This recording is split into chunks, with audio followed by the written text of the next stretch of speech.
Hello and welcome to Interpreting India. I'm Srinath Raghavan, and this is a podcast presented by Carnegie India. Every week, we bring to you voices from India and around the world as we unpack the role of technology, the economy, and foreign policy in shaping India's relationship with the world. In the light of the recent coronavirus outbreak, we are now recording and producing episodes of Interpreting India remotely. Since the imposition of a nationwide lockdown, the Indian government has announced a slew of measures to counter the economic fallout of the pandemic. In the banking sector, the focus was on liquidity infusion and the provision of relief to stressed borrowers. Later, the government announced its Atmanirbhar Bharat package, which provided economic support to other key sectors, including small and medium enterprises, agriculture, the urban and rural poor. However, critics have also pointed out that the government's actions were not commensurate with the scale of the crisis at hand. In particular, the Atmanirbhar Bharat package provided much less than the headline figure of 10% of India's GDP. 3 months have passed since these measures were initiated. Over this time, what has been the impact of India's economic response to the pandemic? Have these measures actually provided a safety net to the economy? More importantly, what are the prospects of economic growth in the short to medium term? And what does the government need to do to ensure both recovery and growth?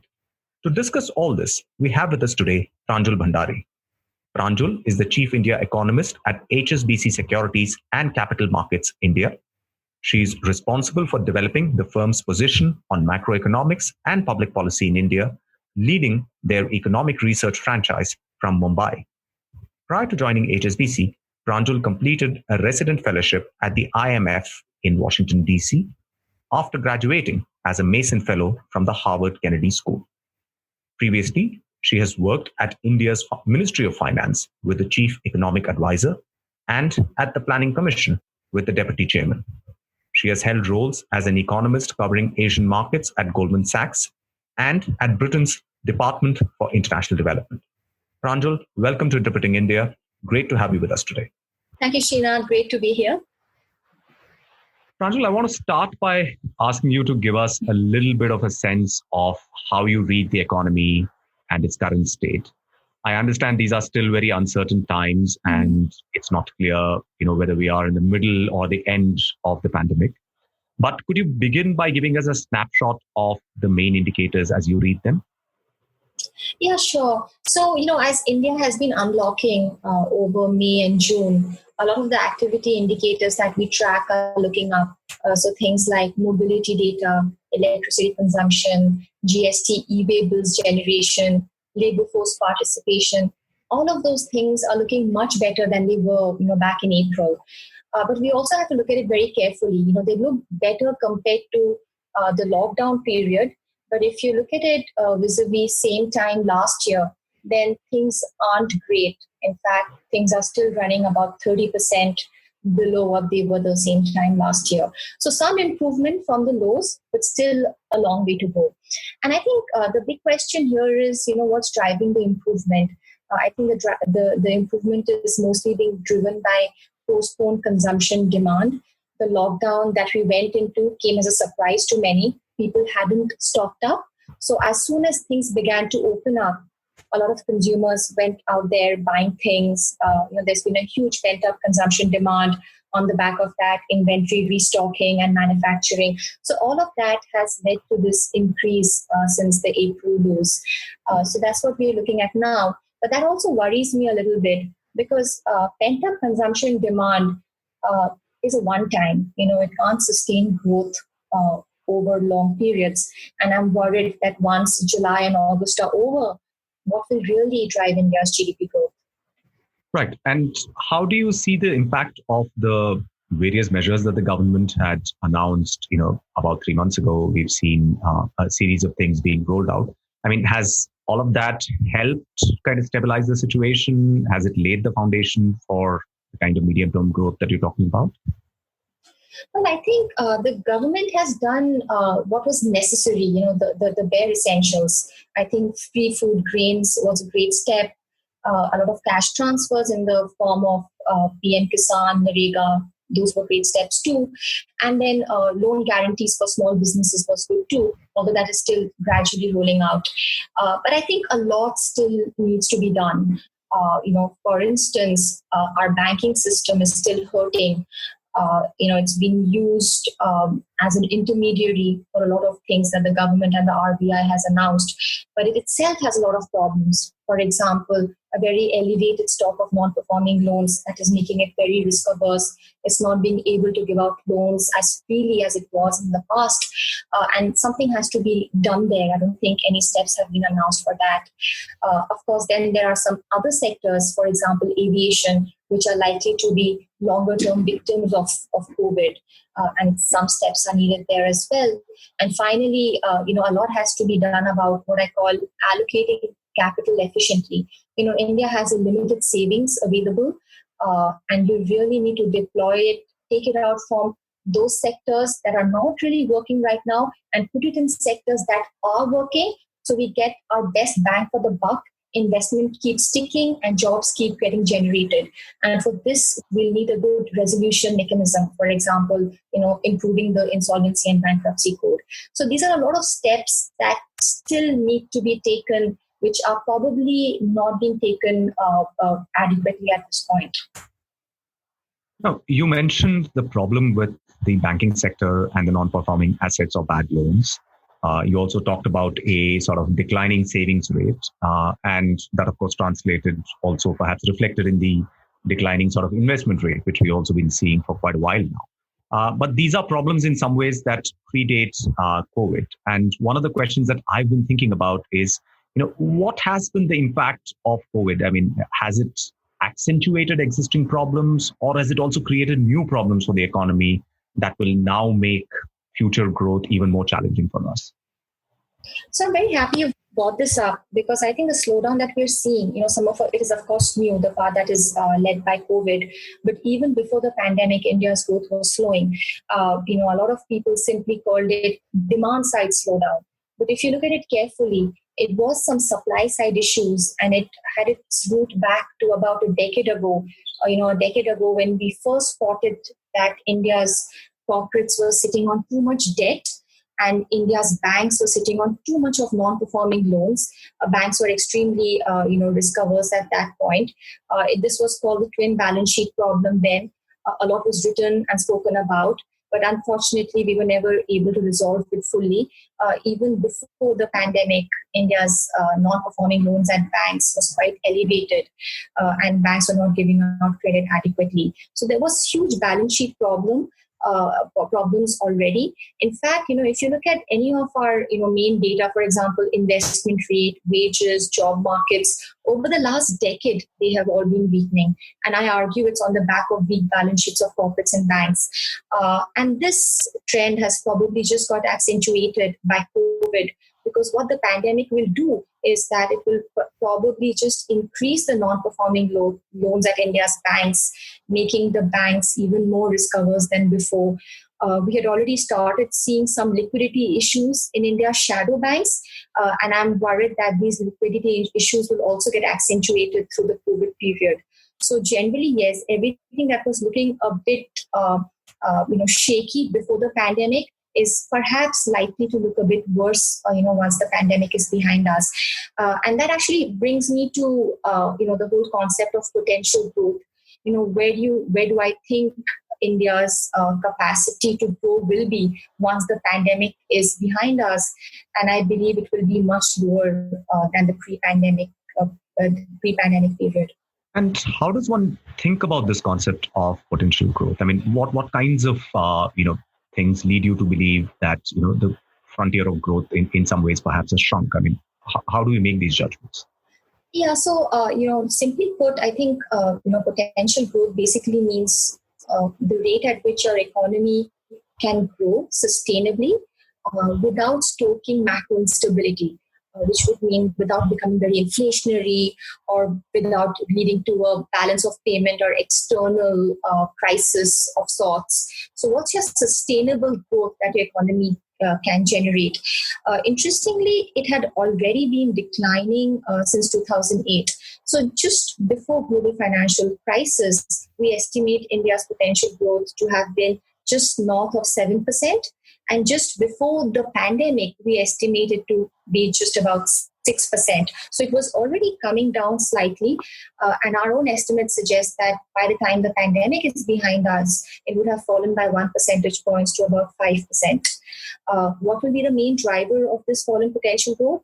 I think it's going to be India's weak banking system. What we just discussed, the fact that banks were already sitting on a huge stock of non-performing loans that's going to just rise through this particular year and perhaps some of next, making banks even more risk averse and not giving out loans adequately. And when banks don't give out loans, then who funds growth? And therefore growth suffers. So I think the weak banking system is going to be the main driver of India's falling potential growth. A lot of people talk about the role of labor, that, we've heard a lot about displaced labor leaving urban India and going to rural India. Could that also be a driver of lower potential growth? And here, I think not. We've looked at labor a bit in detail, and we find that about 60% of migration from rural to urban India is aspirations-led. People who want to go and get higher wages, and urban India promises 2.5 times higher wages. So we think these aspirational laborers will eventually come back, and labor won't be the main reason why India's potential growth will fall. I think mostly it will be a weak financial system. Right. And now, as you rightly pointed out, the problem of the banking system and, sour debts, non-performing assets, call it what you will, has been with us for a while. And the government has tried to do some things with it over the last few years.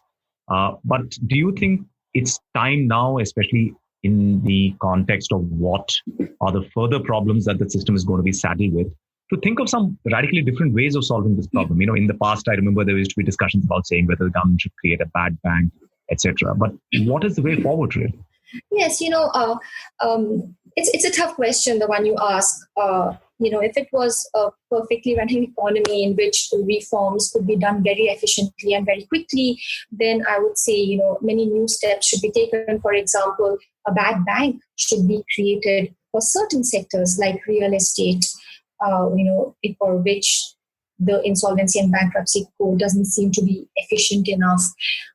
But the problem is that any new institutional structure in India takes a lot of time to build up. In fact, the insolvency and bankruptcy code itself, it's been a couple of years, but it's still having some teething issues.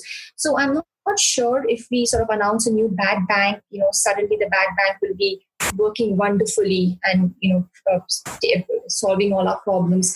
So while I do think that we need some new things and some new institutions out there, I'm not sure, given our capacity, that we'll be able to create something very effective very quickly. So my preference at this point would be that, on the one hand, we keep trying to do new things, but we try to make most of what we have already. And I think our insolvency and bankruptcy code is fairly powerful. Try to make it more efficient. A lot of the teething troubles have been identified. Try to work on that quickly. For some cases, as people like Arvind Subramaniam and Joshua Feldman have said, try to also organize a fast-track insolvency and insolvency procedure, which can help at least your small businesses. So, work with what you have and try to make that very efficient. I think the other thing we can do at this point is try to help out the banks, especially public sector banks, who will need a lot of capital to get through this very difficult period in which their non-performing loans will be rising.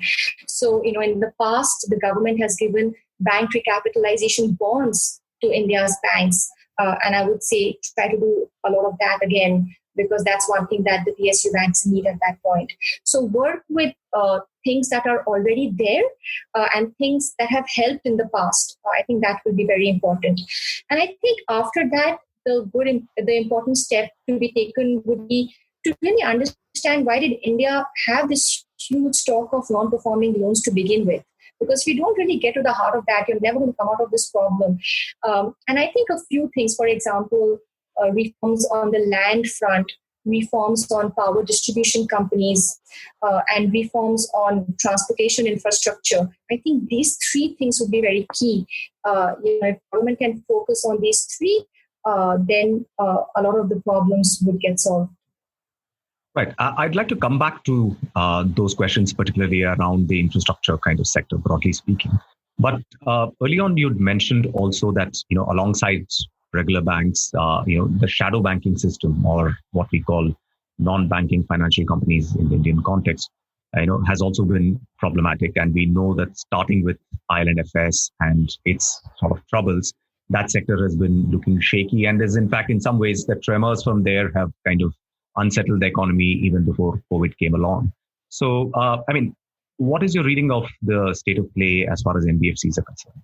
Yes, to just provide a context there, the growth that we saw in the last couple of years, particularly from 2016, was mostly driven by India's shadow banks, which are the NBFCs. Shadow banks suddenly found itself with a lot of liquidity and a lot of ability to lend, and they started giving a lot of loans. Many of the loans were for consumer durables like two-wheelers, a lot of the electronics, even, cars, even houses. And many consumers, instead of spending from their current salary, actually began to borrow from their future salary, which means that they started taking a lot of these loans to buy their two-wheelers, to buy their houses. There was a very nice nexus between, consumer non-essentials, consumer discretionary goods, and loans from shadow banks, which together drove India's growth for the last couple of years. But then suddenly what happened was that a lot of people began to see that there were many balance sheet problems with the shadow banks, what we call the asset liabilities mismatches. And suddenly after IL&FS, nobody wanted to give money to NBFCs. And suddenly there was a huge liquidity issue with India's NBFCs. So that's one problem that has continued to a large extent. Meanwhile, even the consumers who were very easily taking loans from these shadow banks don't want to take on so much loans anymore. Suddenly their indebtedness has also risen very quickly. In fact, India's household debt has risen from about 18% to about 30% in a matter of 5 years. So you see such a big increase in their indebtedness, and at a time when they're not sure about their jobs, about their wages, they really are not in any mood to take on more debt. So this whole debt-fueled consumption story is now beginning to peter off. And I think that's another problem, with India's growth, that there are no drivers out there. And what about the small and medium enterprises? Because the point that you made earlier, particularly about PSU, public sector banks being, hesitant to lend because of their existing balance sheet problems, etc. Now, there is a push from the government to say that, we need to make sure that there is so much credit flowing towards this small and medium enterprises, and they have a credit guarantee scheme. But do you think that's actually translating into sort of financial flows into that sector? And because banks are typically very cautious about that particular sector, even in good times, right? Yes, you're right. So there was this, as you said, the credit guarantee scheme in which 3 trillion rupees of credit outlays that can be made for small businesses. On paper, it sounded very promising when it was announced in May, but a lot of people were very worried that how much of this money would actually reach them.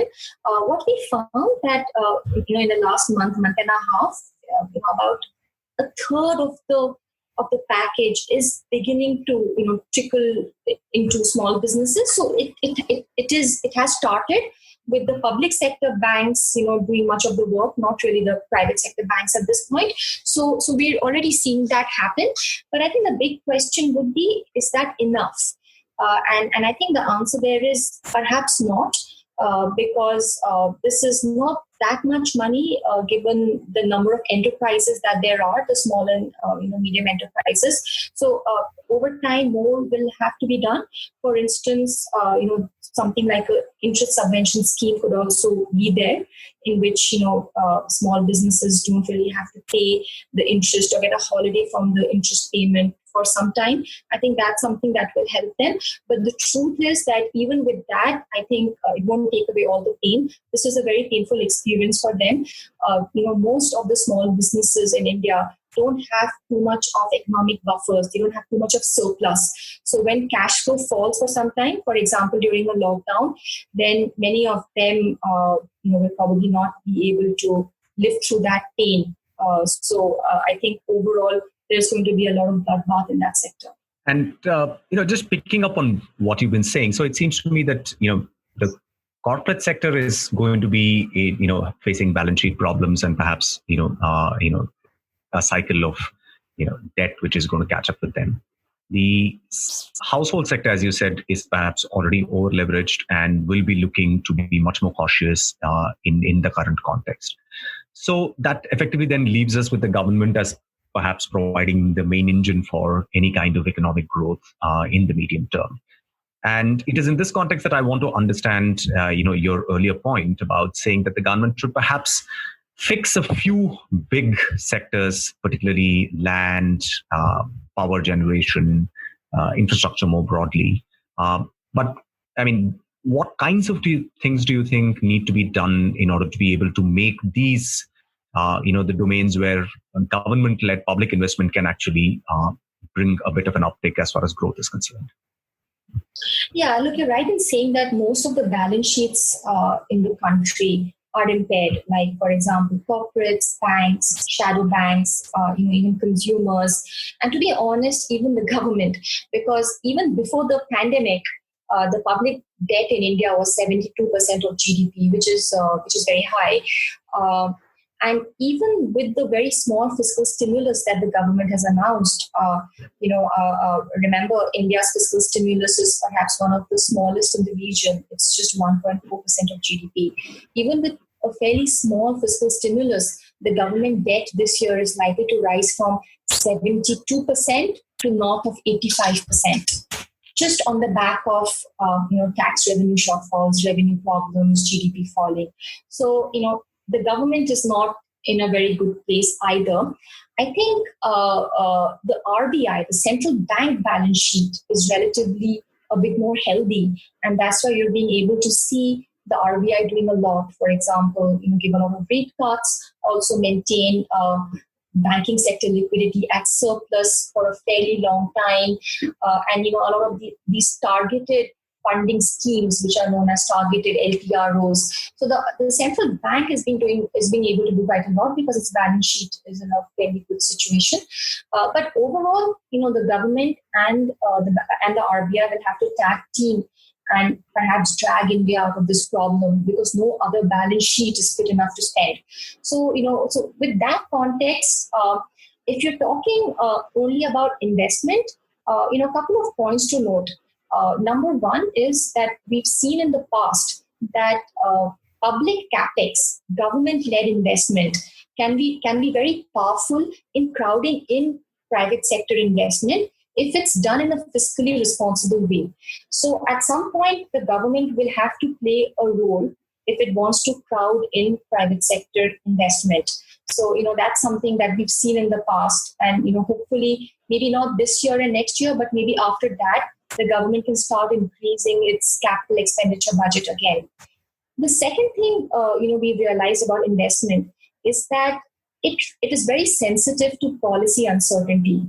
As soon as, uncertain things happen, for example, oh my God, there's a pandemic, we don't know when we're going to come out of it. Or, oh my God, there's this big change in tax policy or big change in FDI policy. Investors get very scared and they retract. So one of the big things to get investment coming back, especially private sector investment coming back, is to ensure an environment of policy certainty. This is a very useful and interesting one because it doesn't cost you very much of money, and we don't have too much money out there. So it doesn't cost you very much money. But if the government from now on can say that, look, this is our tax policy, this is our FDI policy for the next 3 years, that can provide a lot of stability and a lot of comfort to the private sector and encourage them to invest. I think these are two very core things we need to get right if we want to kickstart India's investment cycle. And just looking at the external sector, which is India's relationship with the rest of the world and the global economy, I mean, so there has been a lot of talk about self-sufficiency, Atmanirbharta, etc., in recent months.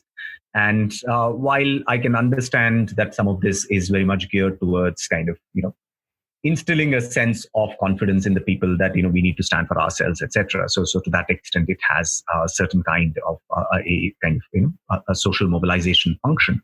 But if translated into more sort of straightforward economic terms, I just wonder if it sends out the kind of right signals that international investors are looking for. Because if you're talking about an India which is going to be much more closed off, which is looking perhaps to say that, listen, we need investments of certain kinds to come into certain areas, etc., then perhaps we may be sort of looking to change the terms in which we've been engaging with the global economy, broadly speaking, for about 25 years now. Mm-hmm. Yeah, I think India needs to give a more clear signal to the rest of the world, whether it's open for trade or not. Because on the one hand, we have targets of increasing our exports, but on the other hand, we have been raising our import tariffs every single year for the last 3-4 years. Which gives completely the opposite signal.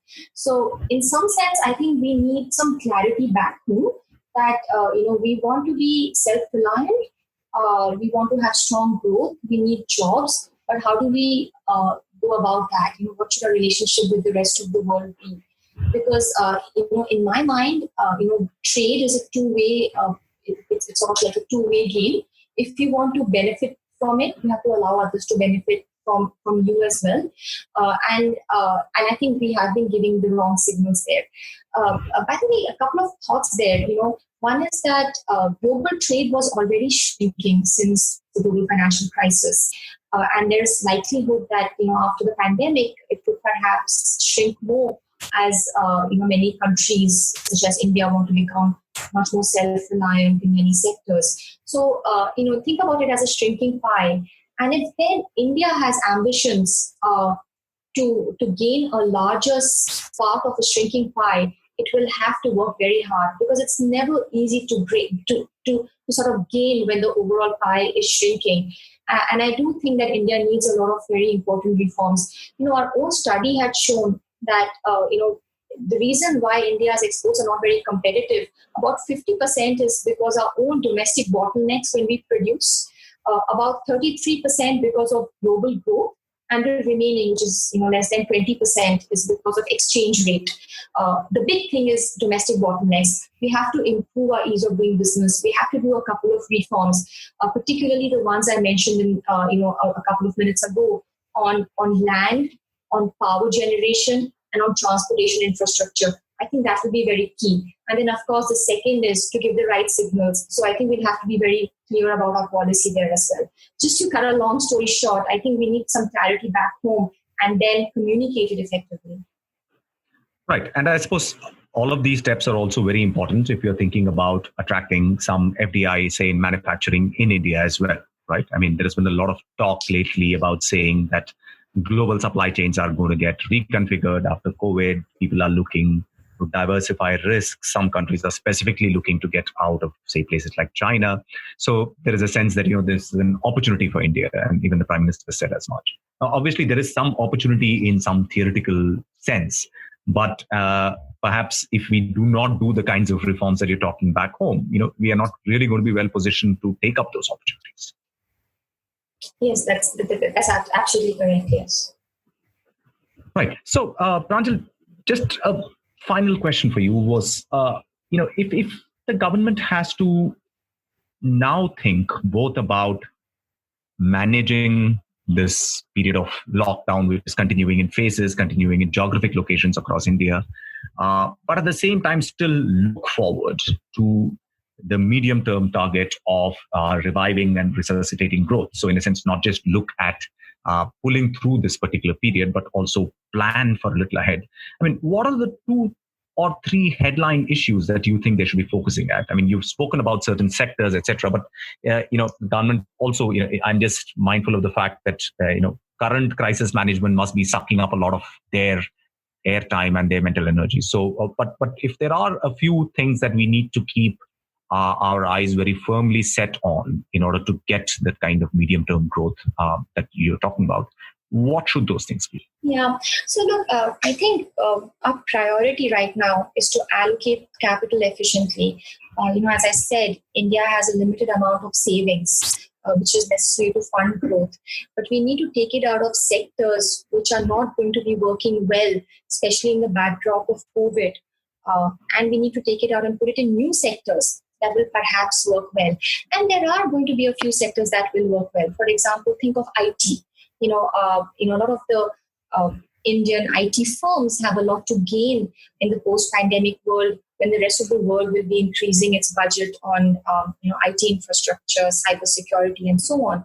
So there are a lot of sectors that could benefit, but there should be a process in our country by which we take out a lot of money and capital stuck in sectors that are not working and put it in these sectors that are working. Because that's the only way we get good bang for the buck. That's the only way we keep the investment cycle ticking. Eventually, investments is the only way in which over time you can increase the jobs capacity of your economy, create jobs, create long-term growth, and so on.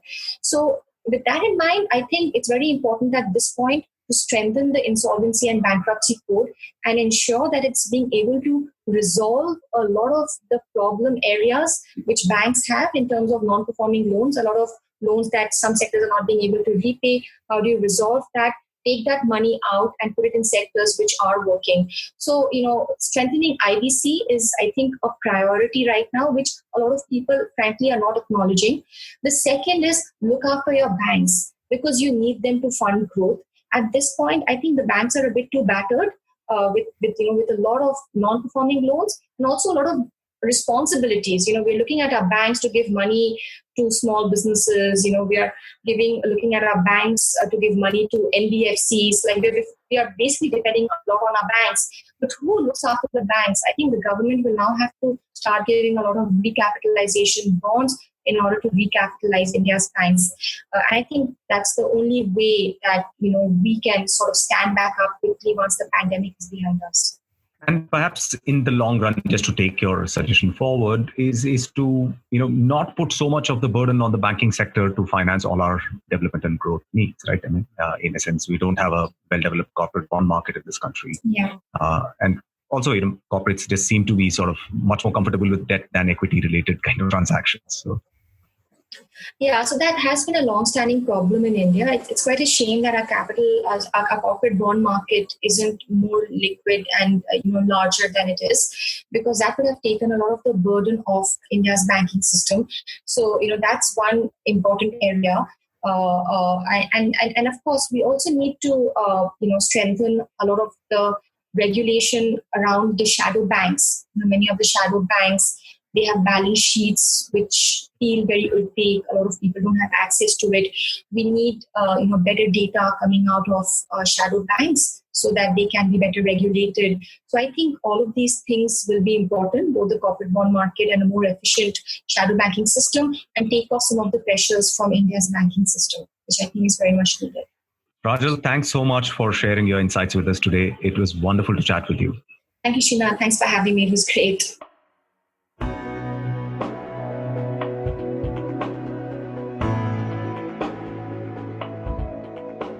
Thank you for listening to this episode of Interpreting India.